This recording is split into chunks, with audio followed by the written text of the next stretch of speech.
Hello friends, दृष्टा classes के YouTube channel पर आप सभी का स्वागत है। इस वीडियो में हम लाभ तथा हानि के प्रश्नों को सॉल्व करेंगे। इसका टाइप होगा दो वस्तुओं के क्रय विक्रय के लाभ या हानि पर आधारित प्रश्न। तो चलिए शुरू करते हैं पहले प्रश्न से।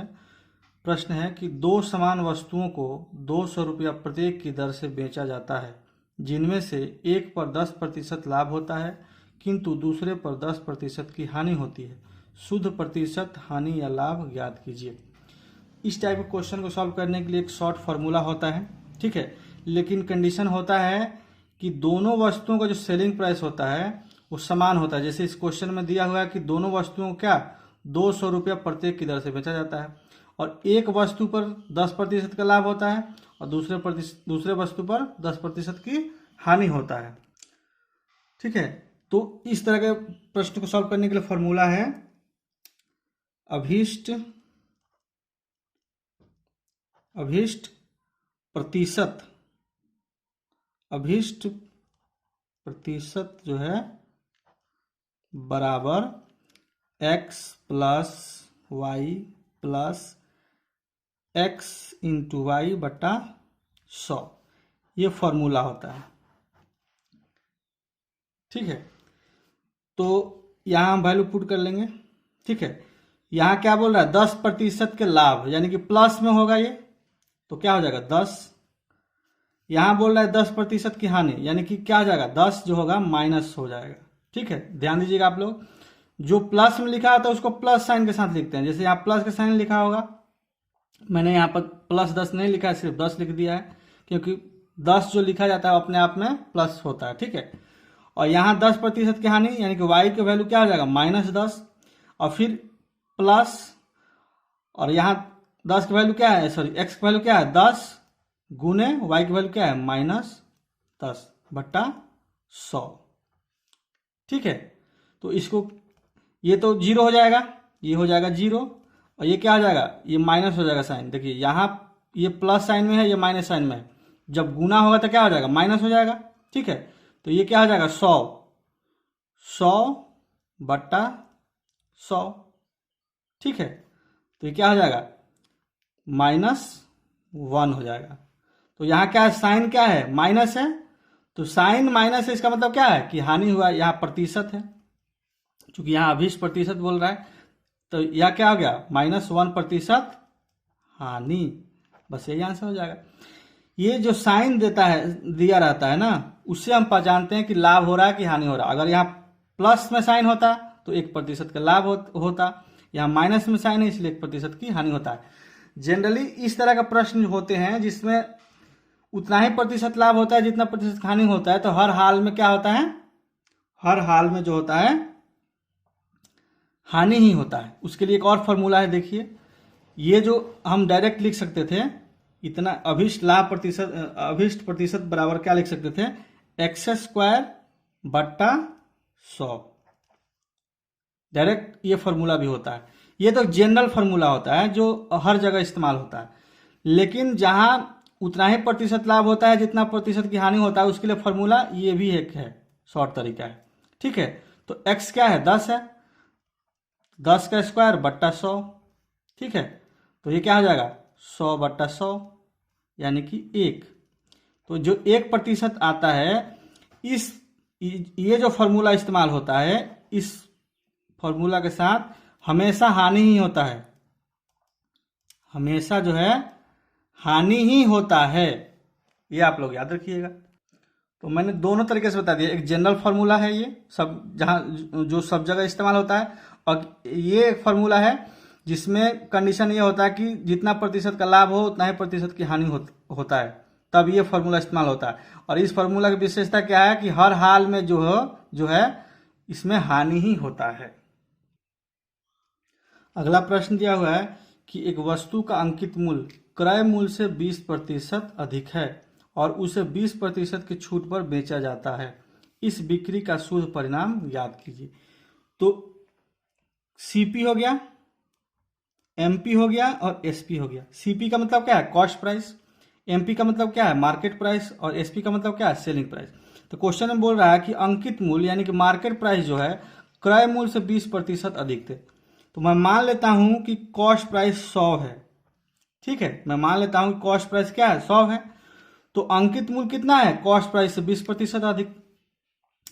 तो ये जो हो जाएगा 100 का 20% इसमें हम जोड़ देंगे, 20% इसमें जोड़ेंगे तो कितना हो जाएगा, 100 का 20% निकालेंगे तो 20 हो जाएगा। तो क्या हो जाएगा ये 120।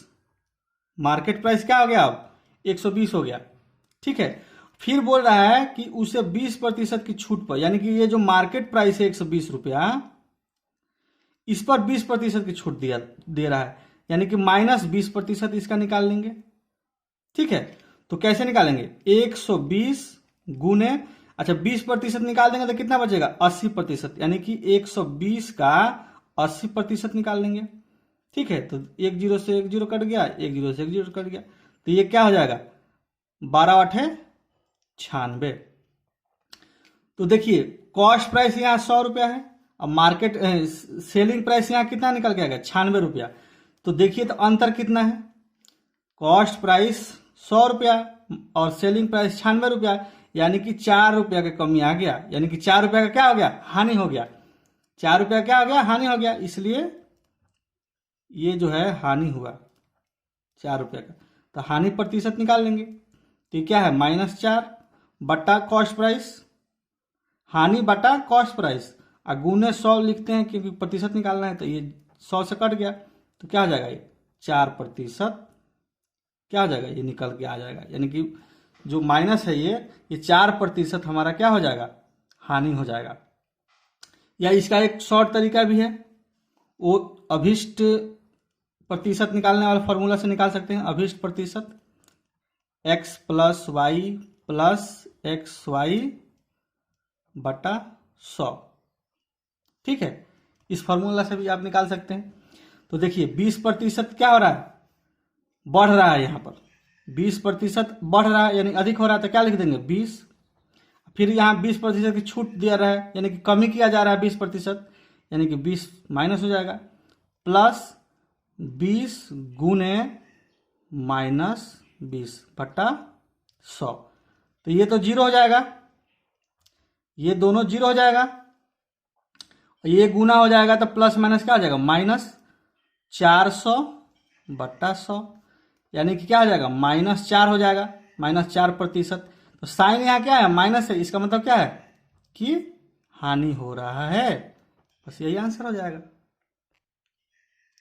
अगला प्रश्न है कि एक दुकानदार फल खरीदने एवं बेचने में कम तौल का उपयोग करके 11% तक धोखा देता है, तो उसका कुल लाभ प्रतिशत ज्ञात कीजिए। ठीक है, देखिए एक बार खरीदने में 11% का धोखा करता है और एक बार बेचने में धोखा करता है। ठीक है, तो वही फॉर्मूला हम लगाएंगे, अभिष्ट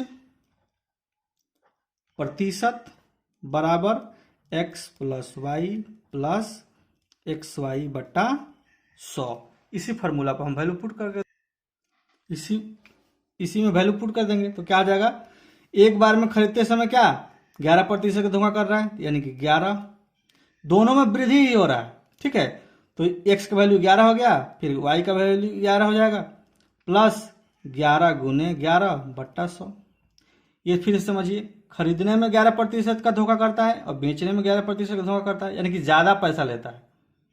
ठीक है, तो दोनों प्लस में होगा यहाँ पर, तो ये क्या आ जाएगा 22 + 121 बटा 100, ये हो जाएगा 22 + 1.21, तो जुड़ेगा तो क्या हो जाएगा 23.21, ये क्या हो जाएगा प्रतिशत, बस यही आंसर हो जाएगा। अगला प्रश्न दिया हुआ है, एक व्यापारी शर्ट को अंकित मूल्य से 6% कम मूल्य पर बेचता है, वह कमीज पर अंकित मूल्य लागत मूल्य से 15% ज्यादा रखता है, व्यापारी द्वारा अर्जित लाभ का प्रतिशत क्या है। ठीक है, यहाँ क्या बोला कि अंकित मूल्य से 6% कम मूल्य पर बेचता है। ठीक है, और फिर यहाँ क्या बोला है कि अंकित मूल्य लागत मूल्य से 15% ज्यादा है। तो हम कॉस्ट प्राइस मान लेते हैं कि कितना है 100 रुपया है, तो मार्केट प्राइस कितना हो जाएगा, यहाँ क्या बोल रहा है कि अंकित मूल्य लागत मूल्य से 15% ज्यादा है, तो 100 कॉस्ट प्राइस 100 रुपया मान लिया, तो 15% ज़्यादा है, यानी कि 15% इसमें क्या जोड़ देंगे, तो 100 का 15% कितना निकलेगा 15, और 100 में जोड़ देंगे तो क्या आ जाएगा 115, यानी कि 100 में 15% जोड़ने के बाद क्या बन जाएगा 115 बन जाएगा। फिर बोल रहा है कि अंकित मूल्य से 6% कम मूल्य पर बेचता है, यानी कि सेलिंग प्राइस जो होगा ये मार्केट प्राइस से 6% कम है, यानी कि -6% कर देंगे। तो कैसे निकालेंगे, 115 गुने 6% निकालने के बाद कितना बचेगा 94%। इसको सॉल्व करेंगे तो आंसर हो जाएगा। तो इसको सॉल्व करेंगे तो गुना करेंगे तो कितना आ जाएगा, गुना करने के बाद 115 में 94 से गुना करेंगे तो कितना हो जाएगा 10810, बट्टा में क्या हो जाएगा 100, तो भाग लगाएंगे तो क्या हो जाएगा 108.10 हो जाएगा। ठीक है, तो देखिए यहाँ कॉस्ट प्राइस कितना दिया है 100 रुपया, यहाँ सेलिंग प्राइस कितना हो गया 108.1 रुपया। तो देखिए अंतर कितना हुआ, कॉस्ट प्राइस 100 रुपया, सेलिंग प्राइस 108, यानी कि कितना ज़्यादा है 8.10। तो ये क्या है, ये लाभ है, क्योंकि कॉस्ट प्राइस कम है सेलिंग प्राइस ज़्यादा है, तो ये क्या हो गया लाभ हो गया। तो हम वही लाभ प्रतिशत निकाल लेंगे, लाभ प्रतिशत तो 8.10 बट्टा क्या कॉस्ट प्राइस 100, प्रतिशत निकालना है तो 100 से गुना कर देंगे, तो ये तो कट जाएगा, तो क्या हो जाएगा 8.1%। यहाँ दशमलव के बाद 1 है, उसके बाद 0 कोई वैल्यू नहीं होता, इसलिए मैं 0 हटा दिया है, तो 8.1%, यही क्या हो जाएगा आंसर हो जाएगा, 8.1% आ गया। अच्छा, इसी का शॉर्ट तरीका है वो जो अभीष्ट वाला फॉर्मूला है, जैसे देखिए अभीष्ट प्रतिशत हमको निकालना है, तो क्या फॉर्मूला हो जाएगा x + y + xy बटा 100। ठीक है, तो देखिए पहले क्या बोल रहा है 6% कमी, यानी कि -6, फिर क्या बोल रहा है 15% ज़्यादा, यानी कि +15 प्लस -6 गुने 15 बट्टा 100। तो ये क्या हो जाएगा, घटेगा तो कितना हो जाएगा 9 हो जाएगा, 15 में से 6 जाएगा तो 9 हो जाएगा, ये प्लस माइनस क्या हो जाएगा माइनस हो जाएगा, 15 6 का क्या हो जाएगा 90 बट्टा 100। ठीक है, ये नब हो जाएगा ना। तो देखिए ये जब हो जाएगा 9 माइनस दशमलव 100 से जब भाग देंगे तो क्या हो जाएगा 0.9, ये हो जाएगा। ठीक है, तो घटेगा तो कितना हो जाएगा, घटेगा तो हो जाएगा 8.1। ठीक है, और प्रतिशत लगा देंगे, बस यही आंसर हो जाएगा हमारा।